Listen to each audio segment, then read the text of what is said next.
यह वीडियो लगातार चल रही सूखी खांसी या कफ वाली खांसी को तुरंत बंद करने के लिए एक असरदार घरेलू नुस्खा के बारे में है।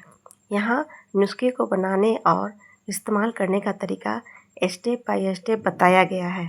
खांसी के नुस्खे की विधि।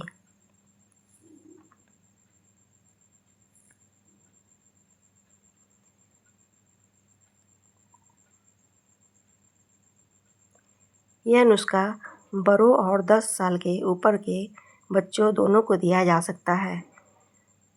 नंबर 1, सामग्री। नुस्खे को बनाने के लिए आपको 5 चीज़ों की ज़रूरत होगी। नंबर 1, काली मिर्च का पाउडर 1/4 टीस्पून। कफ को पतला करके बाहर निकालती है, इन्फेक्शन दूर करती है।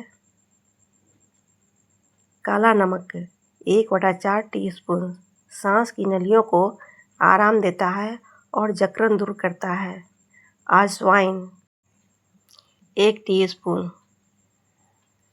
छाती की जमाव और सर्दी खांसी को ठीक करता है। घिसा हुआ अदरक 4 टीस्पून, एंटी एम्प्लीमेंट्री है, छाती के इन्फेक्शन और बलगम को साफ करती है। छोटी इलायची की बीज 4 से 5। इलायची के बीज गले के इन्फेक्शन को दूर करती है और छाती को आराम देती है। इसके अलावा आपको चाहिए गुड़ 5 टेबल स्पून। बनाने की विधि।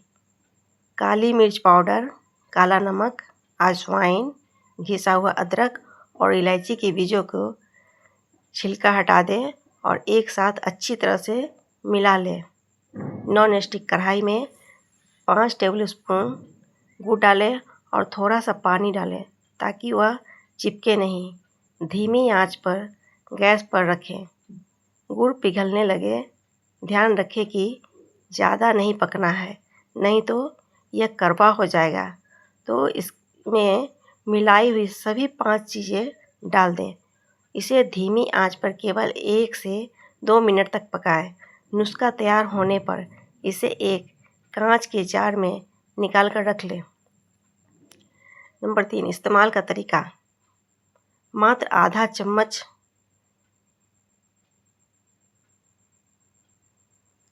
इसे दिन में 2 बार, सुबह भी किसी समय और रात को सोते समय लेना है। कैसे लें? इसे हमेशा गर्म पानी के साथ इस्तेमाल करें। ज़रूरत पड़ने पर अगर आपको अचानक से खांसी आ रही है तो आप इसे आवश्यकता अनुसार भी ले सकते हैं। इसे लेने के 10 मिनट के अंदर खांसी कम होनी शुरू हो जाएगी। कितने दिन इस्तेमाल करें? पुरानी या क्रोनिक खांसी के लिए इसे 3 से 7 दिन तक इस्तेमाल करें। अगर खांसी बहुत पुरानी या बहुत ज़्यादा है तो इसे 21 दिन तक, 1 महीने तक भी आराम से ले सकते हैं। परहेज। इस नुस्खे को लेने के बाद कोई ठंडी चीज़ या खट्टी चीज़ इस्तेमाल नहीं करनी है, क्योंकि स्मोकिंग से भी परहेज रखना है। बच्चों के लिए खास निर्देश। यह नुस्खा 10 साल के छोटे बच्चों को नहीं देना है। 10 से 16 साल के बच्चों के लिए इसकी खुराक आधी कर देनी है, यानी 1/4 चम्मच। प्लीज़ वीडियो पसंद आया हो तो वीडियो को लाइक, कमेंट, शेयर और सब्सक्राइब करना ना भूलें। Thank you.